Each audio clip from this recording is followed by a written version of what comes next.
Good afternoon, and welcome to Gator's Garage, the home of all things historical gaming in and around the great city of Savannah, Georgia.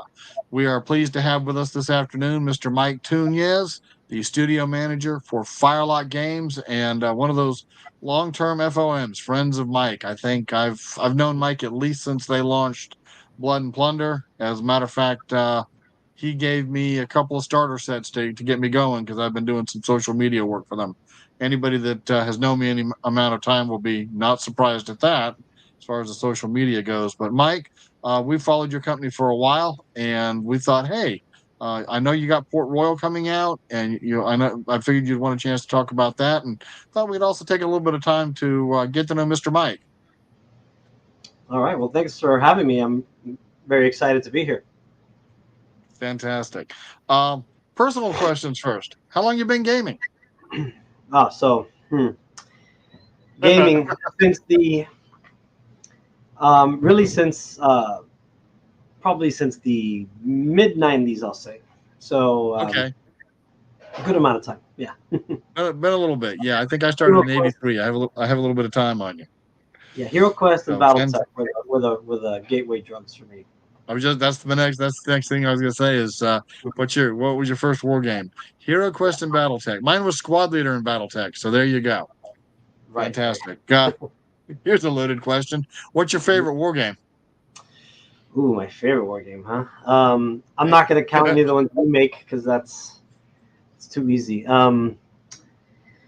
Wow. If I had to take, I probably would probably still say BattleTech because it's the game I've played consistently since I started gaming. So I'd probably have to say BattleTech. Yeah. I get you. I tell people all the time Squad Leader because I don't play it as much as I'd like, but I've played it since the beginning, and I still play it. Yeah. It's funny, BattleTech. I've been in and out of that. I bought the first two, or I guess what was the second two iterations, BattleTech and CityTech, and it sat on my shelf for literally decades. Matter of fact, my wife liked BattleTech better than she liked any of my other armor games. Um, and then with this new launch of all the new BattleTech talk, I have jumped in with both hands, especially with Alpha Strike, so I can certainly relate to that. So Yeah. there we go. Um, so tell us a bit what brought you in to start Firelock Games. Well, so um, the sorry for the background noise, but we're making stuff. So it all started with basically I was playing a game called Legend of the High Seas, which if you're familiar with game with GW historicals back in the day, they had a bunch of games. So I had always been into and interested in pirates and anything sailing and seafaring and stuff like that. So it had never really occurred to me that you could play 28 millimeter like naval games, right? Um, or even pirate gaming in general, like as a thing in history or otherwise.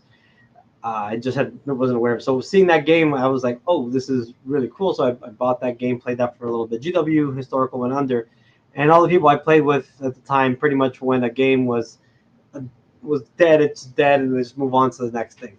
So I was there was nothing else to scratch that itch because I was in love with it from a modeling perspective at the very least, where just the models and the ships and the scenery, it was just too much to give up for me. So I decided to try my hand at just writing my own system. And Blood and Thunder originally started out as a small scale individual model skirmish, just like that game was, 10, 15 models. Yeah, But I decided that I wanted to do it a little more historical than Hollywood, and I started researching and finding stuff out. And I came across a book by Benderson Little, which has been massively influential on Firelock in general, called The Sea Rover's Practice. And he just got into so much amazing. If you're a war gamer and you're into piracy or privateering or anything like that, small scale naval conflict essentially, it's worthwhile read. The Sea Rover's Practice is the name of the book. Anyway, in that book, I just kind of I realized that the the the idea I had in my head of like the 5 to 15 pirates on a ship sailing around looting would have been pretty rare. I mean, that'd be a pretty small. At that point, they're not even fighting. If anybody fought back, they'd just surrender immediately. So they're so it kind of expanded into more of a full size skirmish. So squad based skirmish, so to handle larger amounts of miniatures and things, and just kind of developed slowly into the game it was now. I didn't have any grand aspirations. I was just gonna kind of I hadn't decided if I just wanted to put it up on as a PDF for free or put it on War Game Vault or something. Um, but really, I just wanted to make the game because it's just something I wanted to have, and I didn't feel there was a good alternative that was readily available. Um, so doing that, I had been working on that game on and off for a few years. It kept changing what I wanted it to be, and until it was pretty close to what it is now.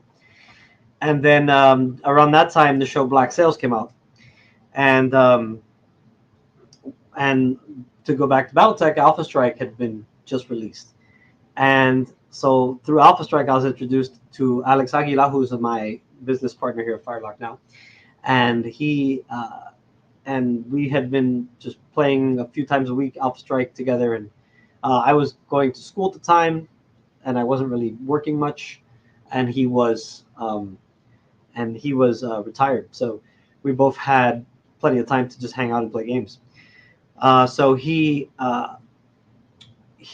were talking. He was also watching Black Sails when it came out. We were both discussing how cool it would be to have a pirate war game. Where he brought it up, he goes, "Man, it'd be awesome if there's a pirate war game." And I told him, actually, as a matter of fact, I have one that I've been developing for a few years.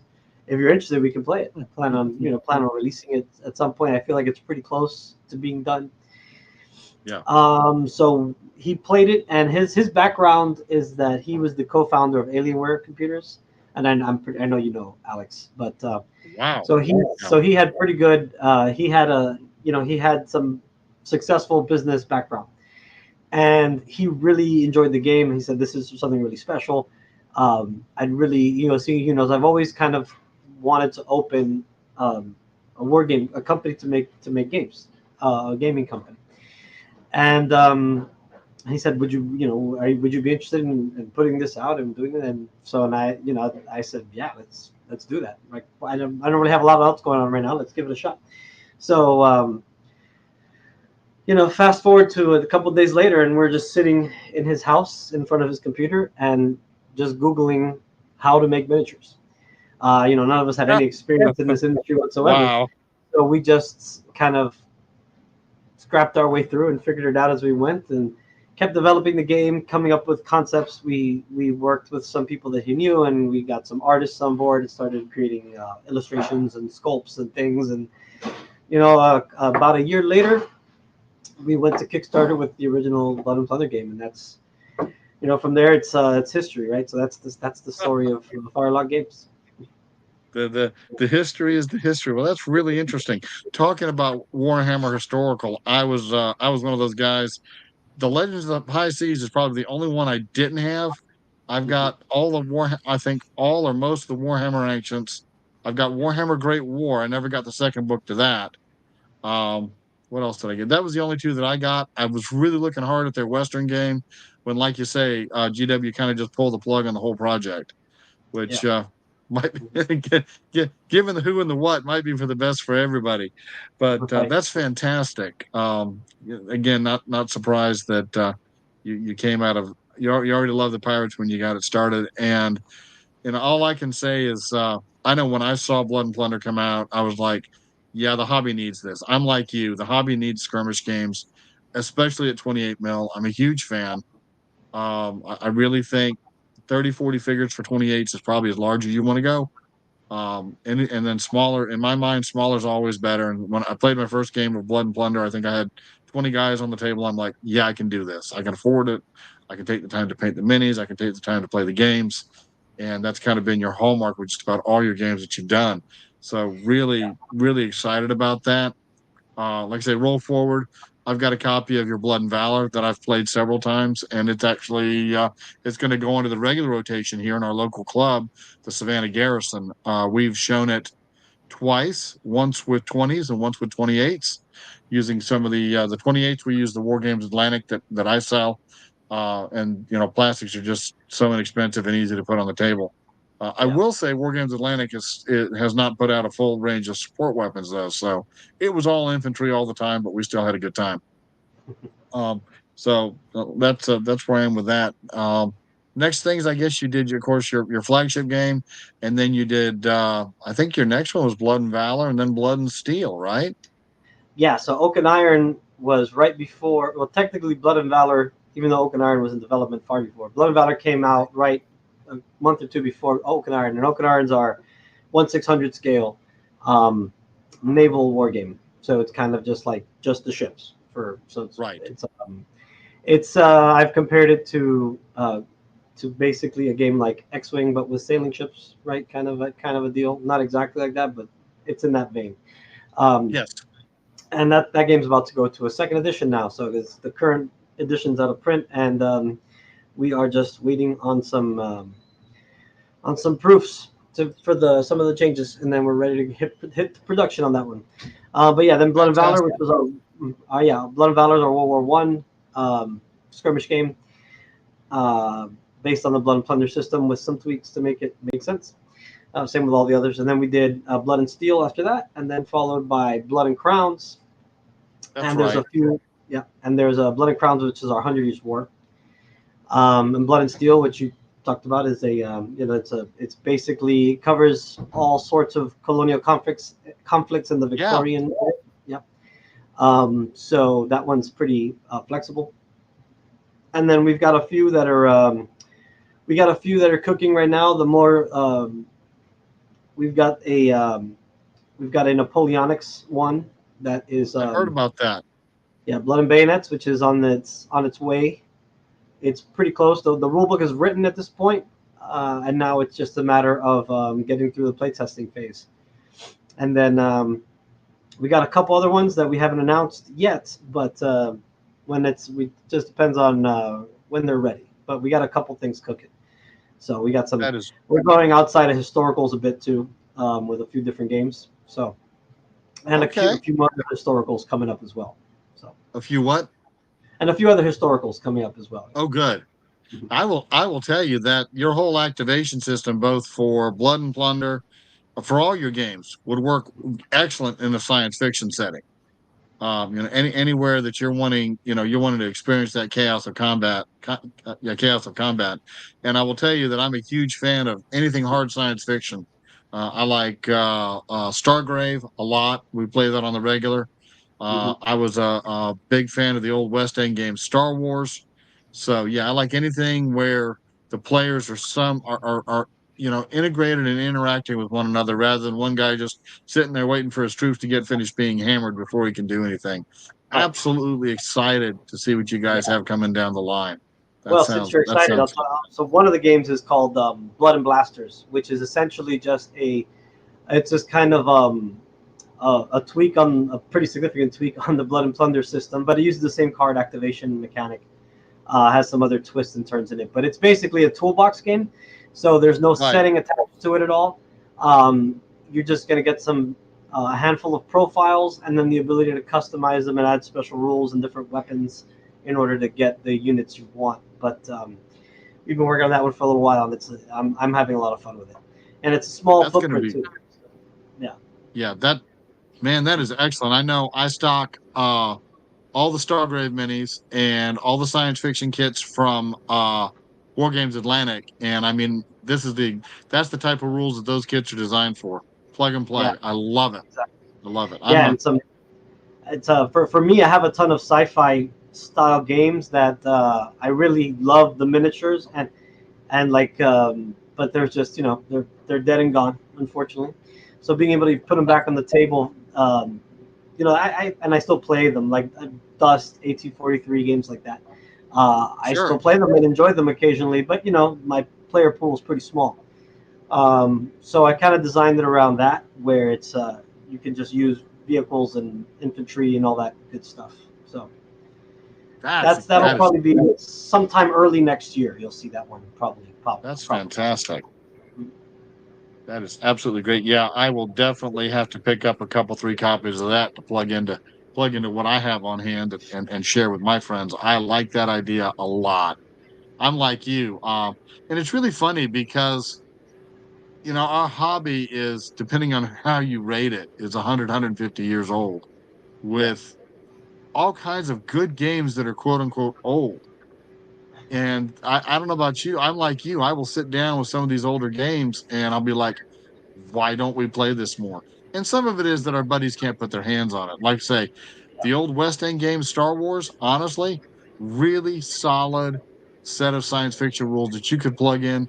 And they wrote it so that you could even plug in other miniatures under the term mercenaries. So Hmm. that was really cool. That was my first introduction to 25 millimeter. My second was Lord of the Rings miniature battles, which again I found very easy to plug other minis into because of how the stat lines work. So Yeah. man, that's absolutely exciting, Mike. I'm looking forward to helping you promote those. Cool. Again, love what you guys do. Just have enjoyed watching the success of your company. So you've got Blood and Plunder. It's a successful property. Why Port Royal?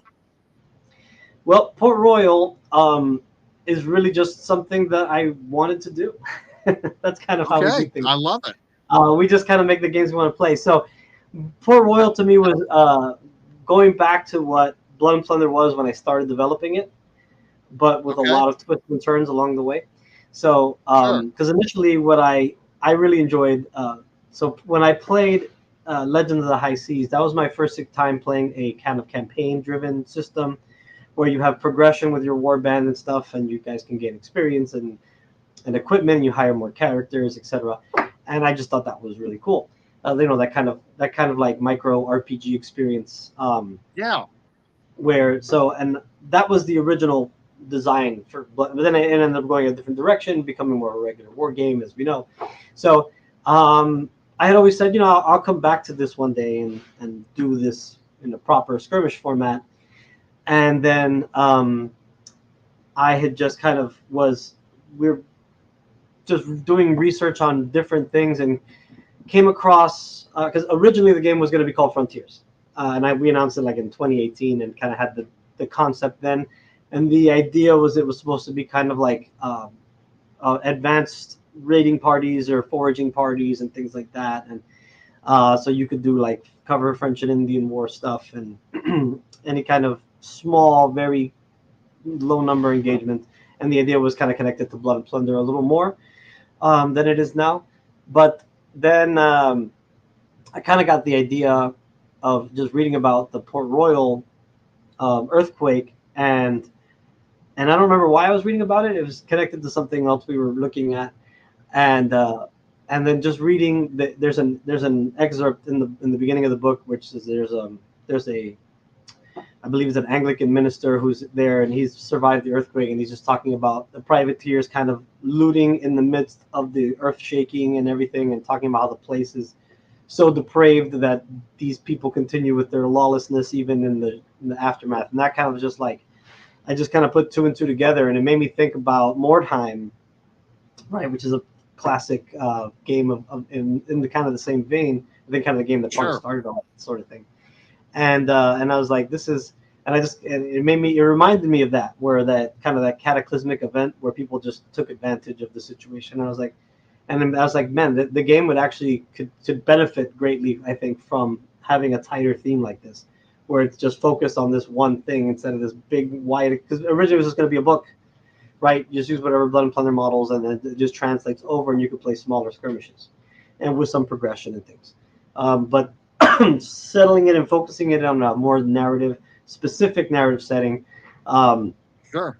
I think just made that a lot more interesting, and it really ended up adding a lot to the game conceptually, and then it kind of blew up into something a little bit bigger. It's kind of own standalone thing. It still has the Blood and Plunder compatibility, so you can still do what we originally planned. There's a whole appendix section, just one page. It's not terribly complicated, where you can basically convert everything over and use it for what it was originally designed for. But now we have this specific setting, and the idea will be to continue to go around different hotspots. So the next one, we have our first expansion. We've kind of started um, conceptually, which will add ships into the game. Will be called Nassau, right? So Nassau is a one where you're focused on the 18th century pirates who are sailing out of Nassau, and and that one's more naval focused, where you have a small sloop and you're basically just raiding fishing boats and other things until the navy gets you, and then you're fighting them and trying to escape and that kind of thing. So it just lets us create more of a narrative driven game that's also It maintains the high level of tactical play that you get in Blood and Plunder. A lot of times Yep. these skirmish kind of campaign games can be a little bit swingy and random, and which is fine. You know, the randomness and the crazy events and stuff that can turn the game suddenly are still there, but it's more about mitigating those risks and chances. So there is a lot more tactical play involved in than you get in most of these narrative based skirmish games, which is something that we're into here. Um, Excellent. so that's where that came from, basically. That's awesome. Okay, that makes a huge amount of sense. I know. Again, you've heard me mention Stargrave. Me and some Yeah, buddies did a campaign with that, and so totally. When I heard Port Royal described, I'm like, totally get the concept. yeah, And like you say, that whole fighting in the burning house, if you will. It's like, gee, the city's gone to heck in a handbasket, and what are the shysters doing? They're going to show up and see what they can steal, raid, and plunder while everybody's still recovering. That sounds like your typical pirates. They're very folks that like the low risk and moderate to high return. right. Oh my gosh! Yeah, and for this Wow. one, we went a little bit. We didn't follow a strict historical narrative like we've done before. So we just used the historical event as kind of like a backdrop, and then we added things in. Sure. So in order to add a lot more factions and flavor, because realistic, we've got so in Blood and Plunder there's many nationalities, as you know, and you can from each within each of those nationalities there's various factions. So what we did is we just kind of narrowed that down. So every nationality has one faction present in the game. The English technically have two since it's their island, but they're kind of it's a balance. But um, not and it's very because one of them is the pirates, the English pirates, so it's still technically British. But they're so there's seven factions to cover all that, and they vary from Maroons to Native Americans to English to French to Dutch and Spaniards and all that stuff. So you can have all that representation that's in Blood and Plunder present here. So if you have a nation that you're attached to in Blood and Plunder, you'll be able to play them in Port Royal, and you'll just Okay. have one list for that one, and then so it's these none of these groups were really there in not all of them anyway. Some of them obviously were like the Maroons and the British Right. were obviously there, but the Dutch and the Spanish weren't really hanging out in the middle of that earthquake. So, but we just threw them in there as like taking advantage of the situation, which is a kind of could have or what if scenario. Oh. So there's nothing that says they weren't there, right? So, Well, so and it's just it's more like historical fiction. Hmm. yeah, the Dutch are kind of the great unsung adventurers of the 17th century. They've been so Yeah. overshadowed by the Anglo-Spanish conflict. Hmm. But the Dutch, they worked very hard to wrest control of the sea from the English, and I Yeah. mean they had some pretty good success, and They were did. very active in the New World. So I really appreciate it. I think one of the guys in our group plays Dutch, and I really appreciate that. You guys cover that historical element of it. That's pretty cool. Um, had something else kind of floating through my mind there. Yeah, so the Dutch and the Spanish, and yeah, again, if they could have gotten to it, they would have, especially the Spanish, to get a little bit of their own back. So that's Yep. that's pretty fantastic. Um, and you say you're looking at maybe doing another module similar to that, but maybe in Nassau. Right. Yeah. So that's the next expansion for it, and it'll add a naval aspect to it, just like Blood and Thunder, where you can Okay. play on ships and things. Okay, it'll Um, be the 28 next millimeter one will be ships or the focused on oak and iron size. yeah, the 28 millimeter ships. So it'll still be the Okay. regular Blood and Thunder scale ships. It'll expand the play table to you're going to be playing on smaller ships, obviously. So this is canoes and longboats and sloops, and if you took a real big ship, it'd probably be a brigantine. Um, but scaled down to a 3x3 board. It slows the pace down compared to Blood and Thunder, where ships are only moving a full move once a turn. They can get a little extra movement out of their crew, but it's not quite as it's more focused on the crew itself. The maneuvering of the ships is important, obviously, but it's not as dynamic. I will say, maybe that's not the right word, but it's not as ranging as Blood and Thunder, where Blood and Thunder kind of want to play on a 4x4 typically. So this we scaled Right. it down a little bit so you could play it a little more smaller, a little smaller for being a skirmish.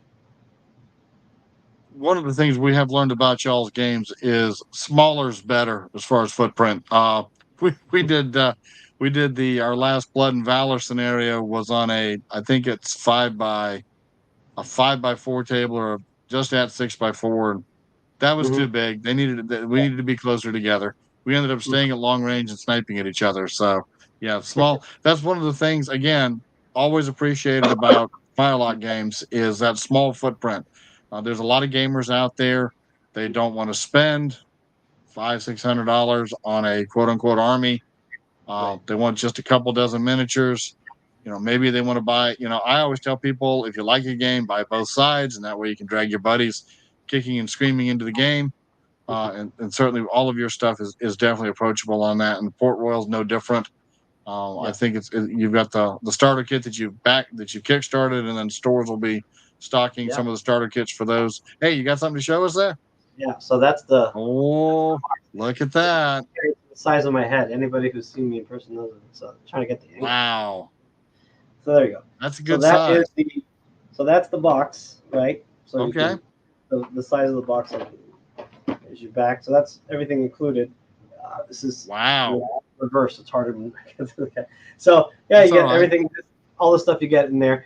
And this is a much smaller model count even than Blood and Plunder. So you really just need like 6. You can play with 4. Four is a acceptable number of minis to play with. Wow. Okay. In you'll be a little light at 4, but it works. Okay. But typically it's around 5 or 6 you're going to start out with, and you're never really going to get more than 10. So it's very small scale, and it plays on a 2-foot by 2-foot board, which is included in the Wow. box, So along with all the terrain.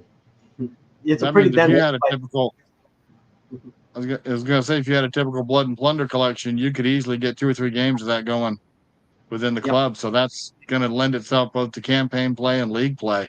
That's very cool. Yep, and it's I all like it. very focused on a narrative campaign. So the whole idea is your warband will progress. It's called company in the game. Your company will progress throughout a campaign, and you're going to get gold as you go, and you're going to do searches after the games are over to see what crazy things you find or encounter, hire new members, and gain new equipment, etc. Improve all their skills and whatnot. So it's a game that and the games play pretty quick. They're typically under an hour, so it is possible to play a few games in an evening. So you could even do a very quick campaign in just one night if you wanted to just do a 3-game campaign, and that's totally I'm doable with the scale and time frame of the games. I've got several people, including my next door neighbor, who are all pirate fans here. And I Mm-hmm. could see us maybe doing a series of games on the channel here since it only plays in an hour. It wouldn't bore everybody to tears, and we could actually go through each turn and then Yeah. even build out the different war bands and the characters. Folks might find that interesting. I Yep. know in my group we've tried. Every group I think comes to a point where they want to do a campaign because they want their games to be more than just okay, line them up, roll the dice. So Mm-hmm. I think that's definitely going to fit. And again, the whole pirate theme is definitely going to fit within that parameter, within that view. So thinking about, you guys are, hip deep in the hobby. Where do you see the hobby going in the next couple 3 years? What are your thoughts on that? Obviously, you Next guys are, 2 years. if not a leader in the hobby, you're at least a trailblazer. Well, thank you. Um, the next 3 years. So I definitely think we'll see, and I think it goes without saying that 3D printing is becoming more and more prominent as we go. Yeah, I definitely see games like Port Royal, like smaller skirmish games, are do tend to be the thing that people are really willing to pick up. Like people are willing to take a chance on those. Not to say other games aren't going to continue to go on. I think there's definitely an appeal for a larger game but they tend to be people tend to pick and choose those a little more. So anybody who's playing large scale games isn't typically playing a whole bunch of them unless you're pretty into it, like some of us are. But it seems to be a consistent trend that I've seen kind of progressing as the years go by. Is games are getting smaller. Even army scale games, or sorry, squad size games, where it's even those are kind of getting smaller. You're starting to see that with games like the stuff that Great for Now Games is doing, where you've got your little 3-man squads and a couple individual characters and stuff like that. So, and I've seen a couple right. other games that are kind of a couple newer games like what's the Corvus Belli skirmish one that just came out, or the sci-fi fantasy, sorry, the fantasy one. I forgot the name of it, but they just it's got some cool looking things. Anyway, it's kind of like a skirmish, but it's got squads and stuff. So it seems Right. like smaller is the direction as costs continue to go up for things. Sure. Um, and again, not exclusively. So I think there's I wouldn't be surprised with games like the Epic games that Warlord is doing, and now and War Games Atlantic is also following suit with. I wouldn't be surprised to see some more kind of bigger slash smaller games, right? So bigger games that using smaller miniatures, so it's still kind of essentially the whole thing is just a reduced format. So, but that's 3D printing. I think is going to be a big influencer on all these things as it continues to Yeah. get more and more accessible and and easier to use. So, and it's something we keep dabbling with. We're actually all of our resin miniatures are 3D printed now. We've invested in some in some industrial grade equipment for that in order to get like a little bit uh, significantly beyond the quality you'll get like on a home printer, for example, which do a good job Right. too. But we're just wanted to be a step above that. But we do have some stuff that we're looking to put into the hands of people who are more into 3D printing. So all of our recent projects have had STL files available for terrain and characters and things, and that's something that we'll probably continue to do to one degree or another, whereas we continue to experiment there. But I think that's definitely a lot of the future is going in that direction. Excellent. Yeah, I agree with you. I think the days of tables full of 28 or even 15 millimeter miniatures um, are probably on their way out. I think that the whole 15 to 10 millimeter that you're seeing Warlord doing is definitely the way to go. Um, so much of their stuff was already, if you look at Black Powder, which I've been playing for years, it didn't take me long when I looked at the rules to say, wait a minute, this is just the base and however many figures you want to put on a base. So you don't have to put 28, you can put 10s. And then on the other end of the scale, and I've been preaching this like you have for a long time, that 28s absolutely are best for skirmish. Yeah. Skirmish, and maybe, like I say, I know with their latest edition of version 3 bolt action, Warlord's actually going a little bit larger. They're pushing up their army points. They're pushing up number of units on the table. I think they're probably hitting the top end of what you're going to want to put on the table with 28s. I think things are going to get a little bit crowded. So yeah, definitely, I agree with you that the gamers, both for cost and for focus, are going to be looking more for those skirmish type games. I mean, you look at, GW's brought Mordheim back out. Their kill team line's doing well. There's some other skirmish games that they've put out that have done real well. I think even the Star Wars game was, very few figures, not a huge number of figures to play. So you guys are certainly in that sweet spot. And both for the company and for the gamers, it's a reasonable level of investment. I know as I began looking at starting a store, and it's always been my philosophy as a hobbyist, as a leader in the hobby, I want games where that are fairly easy to pick up, don't require a huge investment by the players as far as upfront dollars, and then has Mhm. good replay value. And that's, you know, Blood and Plunder definitely has that. I think Port Royal's, from what you described, Port Royal is definitely going to have that. I mean, just speaking as a player, it'd be nothing to pick that whole process up and plug it into somewhere else. So as far as location, so good Mhm. job on that. Again, I think you're providing, like you guys have from day one, something Mhm. different, something refreshing for the hobby, and I'm pleased to be a partner with you in that and to help support you guys in that. Well, Um, thank you very much. Appreciate it. let's see. Absolutely. Now, are you guys going to be at Hurricon?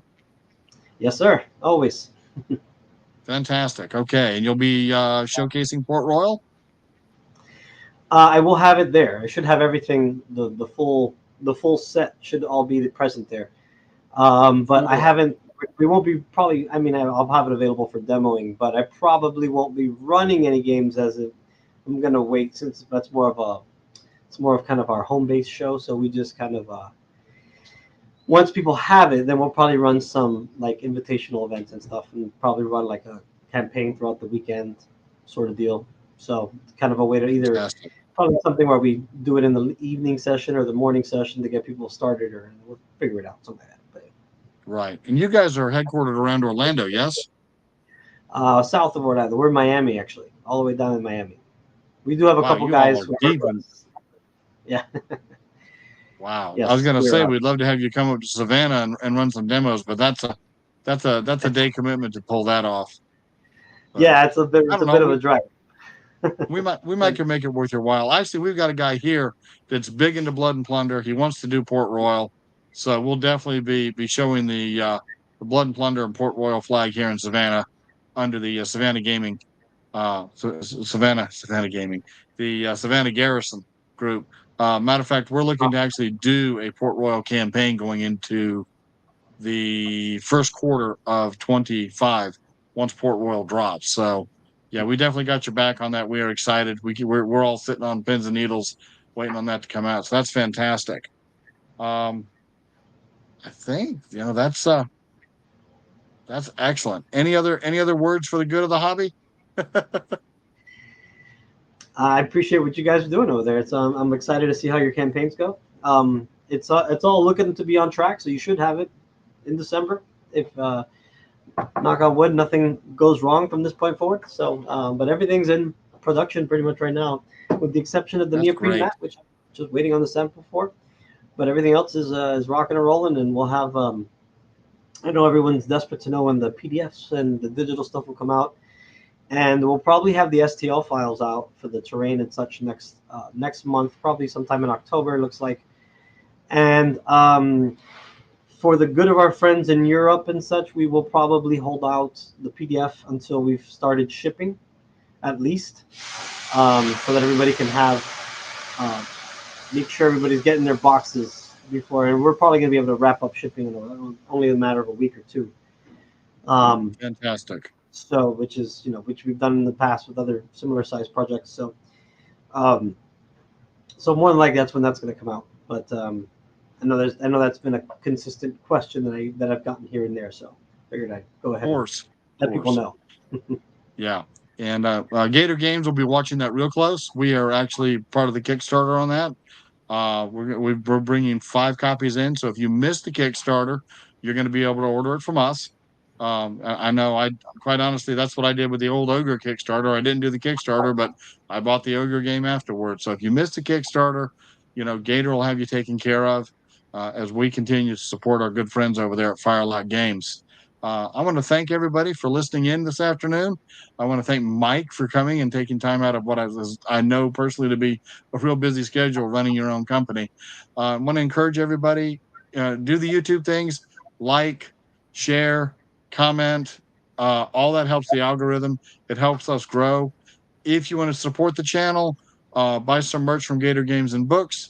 We sell Firelock games, so you can actually do a double dip there. Buy some Firelock stuff. You support me and you support Firelock. Also, we've got a Patreon and a Ko-Fi if you just want to buy us a $5 cup of coffee because this is thirsty work doing all these videos. But this has been excellent. Again, I want to thank our viewers, and Mike, I want to thank you for being on. If you'll hang just a bit after the end of the recording, we'll wrap up. Thanks, everybody. Happy to be here. Thanks for having me.